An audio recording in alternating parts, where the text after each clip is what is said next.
My name is Brian McCaffrey. I'm a registered Democrat in the city of Philadelphia. Today, I'm at the Philadelphia Convention Center, and I am overseeing the ballot counters. I will let you know the corruption that is going on here. They will not allow us within 30 to 100 feet to supervise the ballots being counted. This is a coup against the President of the United States of America, and I want to call out the Mayor of Philadelphia, James Kenney, the Attorney General, Josh Shapiro, who tweeted that there's no way Donald Trump can win President of the United States of America, and also the District Attorney of Philadelphia, Larry Krasner. I can't believe what I'm seeing right before my eyes. This has nothing to do with Joe Biden or Donald Trump. This has to do with our democracy, and I will tell you, there is corruption at the highest level in the city of Philadelphia. I got a badge. I got a badge right here. I'm observing people, and this gentleman, he's running. He threw me out. America, don't stand for this.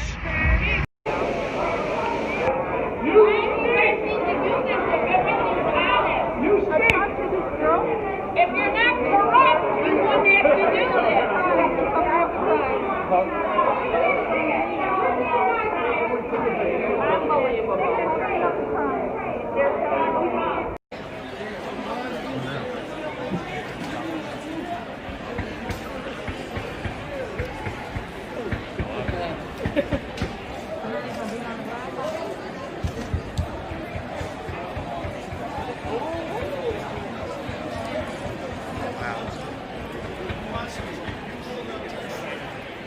You're not letting me in? Well, what? No.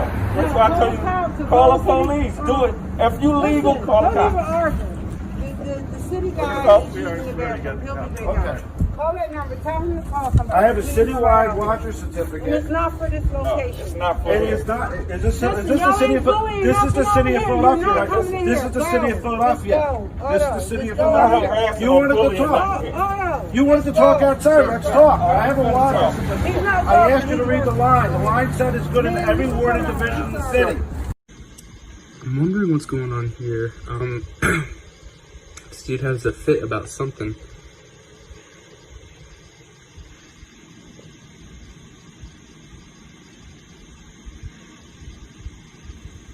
And then flips off a ballot and then crumples it up.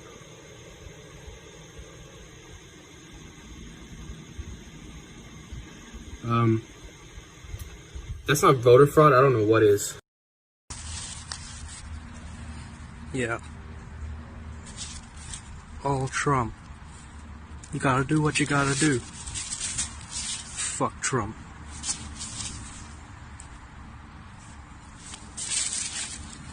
I've got around 80.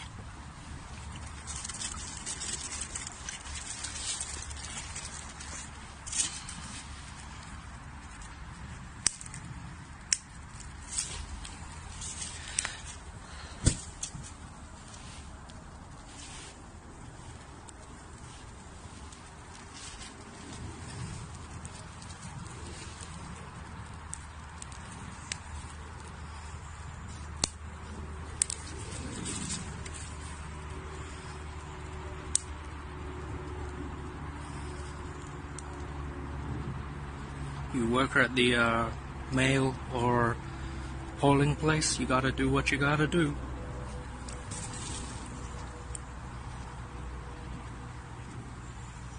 Yeah, fuck Trump. And so I have the Baxter, Mr. Baxter, whatever, had to go to the head guy because I want to see every one of those ballots, copy them down, copy down the precinct because they don't show up on any list.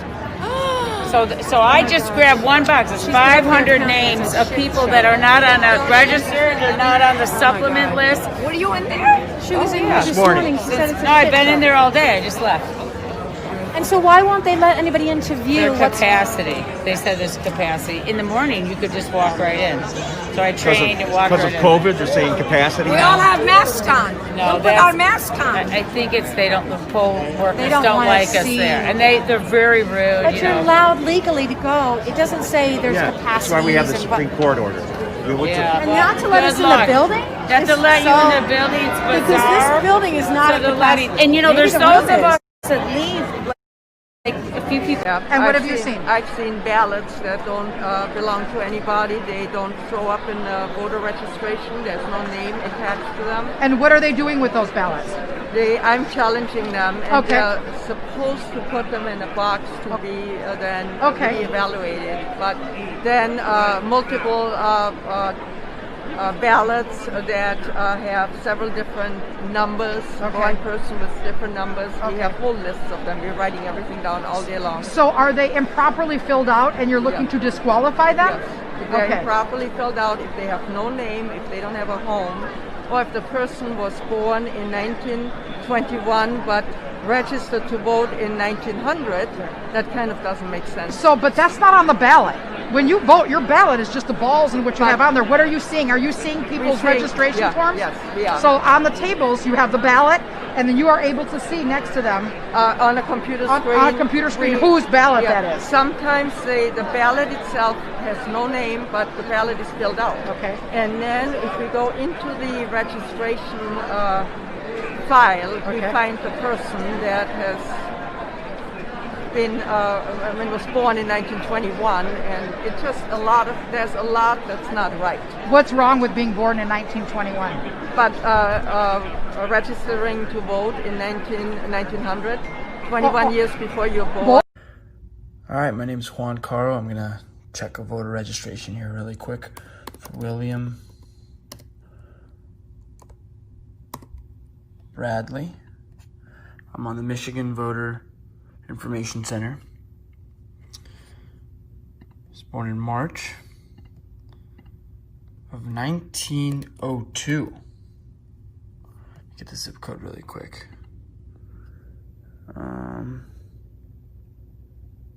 48207. 48207. All right, so I'm checking on the Michigan Voter Information Center for William Bradley, born in March of 1902. Our friend is registered to vote, received his application, sent his ballot, and his ballot was received and counted. This man was born in 1902. I wonder how many more of these Joe Biden has. Good morning. I'm Chris Padone. I'm going to give my account what happened.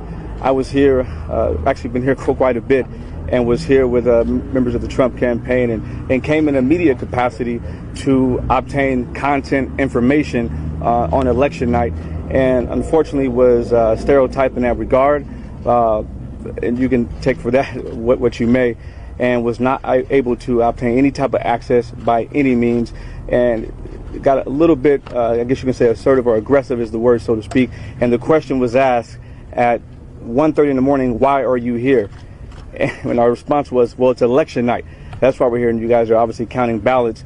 And it was unique because they said they had an hour and a half left of counting to do, and an official came out who was kind and asked us to sign documents, and a few moments later we were asked to leave.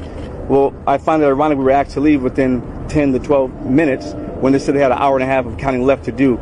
They are still not in compliance. Our votes are being suppressed. We cannot count the votes properly. What's happening is they have moved the barrier up to 6 feet, but they took away the ballot machines that were in the front row and moved them to the back of the building. It's unbelievable what they're trying to do to our votes that have been legally cast. Whether you're a Democrat or a Republican, your legal votes must be tabulated, and they're not doing that. They will not let us see anything. They're trying to drown us out now where we can't be heard. We're not going away. And now we're going to take further remedy to fix this. There's a woman who was in there that Corey's going to talk to you about who represented the city with your tax dollars, and he's going to tell you what she's doing. But we are not going to stand for this. We're not going anywhere. They are defying a court order by a judge, and this is not the last of this. Listen, guys, Your taxpayer money here in the city of Philadelphia is going to a private attorney by the name of Michelle Hangley.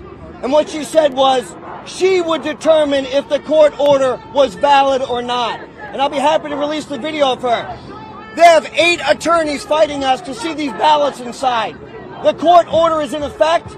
They will not give us access. And the sheriff has decided not to come down here to enforce that court order. The sheriff of your county will not come down and enforce a court order. What is going on in this city? What are you hiding?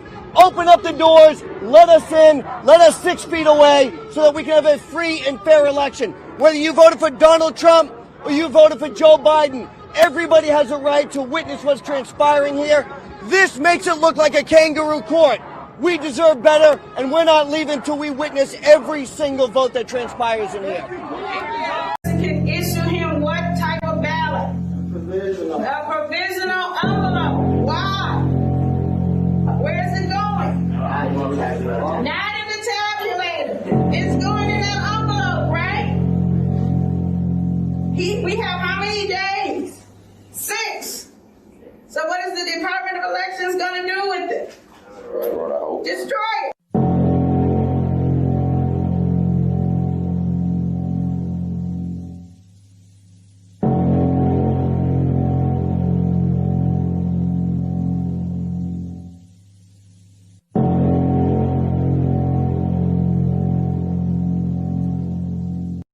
Ballot harvesting. In 2016, the state of California, one of the states with more registered voters than citizens, became the first state to legalize the practice of ballot solicitation. That is, the collection and delivery of ballots by third parties. With no trace of irony, this is called ballot harvesting. It works like this. In California, organizations with a clear political agenda are legally permitted to go to a location, say a nursing home or a church, and collect, literally harvest, ballots. The third party then transports these ballots to a polling place or an election office. This raises an obvious question. Once this third party collects the ballots, what's to stop them from changing them, or from just throwing out the ones they don't like? On election night in 2018, California's Central Valley Republican Congressman David Valadao held a 5,000 vote lead over his challenger, Democrat TJ Cox. The margin was wide enough that the networks even called the race for Valadao the Republican incumbent. But wait, there were late ballots still to be delivered by the third-party vote harvesters. When those votes came in, they broke so overwhelmingly for Cox, in a historically conservative district no less, that Valadao's 5,000 vote victory became an 862 vote loss. In the first major election after ballot harvesting was allowed in California, Democrats won every single congressional seat in Orange County, which had been a Republican stronghold for decades. A year earlier, no sober person would have thought that possible. Talk to our audience. Transition integrity was the convergence of lawfare, social media oligarchs, mainstream media, and their street thugs. A combo to basically steal the election. This was the plan to steal 2020, the Raheem Kassam, Steve Bannon roadshow. Tell us in the last 48 hours, be specific. How have you seen them execute on their transition integrity project? Well, the first thing they did was engage in information warfare. And so, not to be at all conspiratorial, but you had Fox News, which had been the source, one of the key sources of conservative information, news, what have you. You had them immediately, the night of the election, shift from being conservative and thought of as pro-Trump to turning on President Trump immediately. The election close in Virginia, East Coast, they immediately called Virginia. I think probably President Trump won Virginia.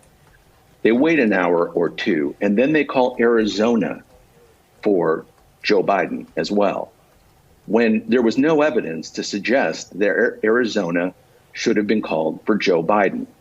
And so they were able to manipulate public opinion and the political landscape by calling Arizona for Joe Biden. And that is part of the crisis we're in today. Donald Trump, I believe, won that election. He will be found to have won the election. He is our president. He will be our president. That's the good news here. We're going to use every constitutional means at our disposal to fix it.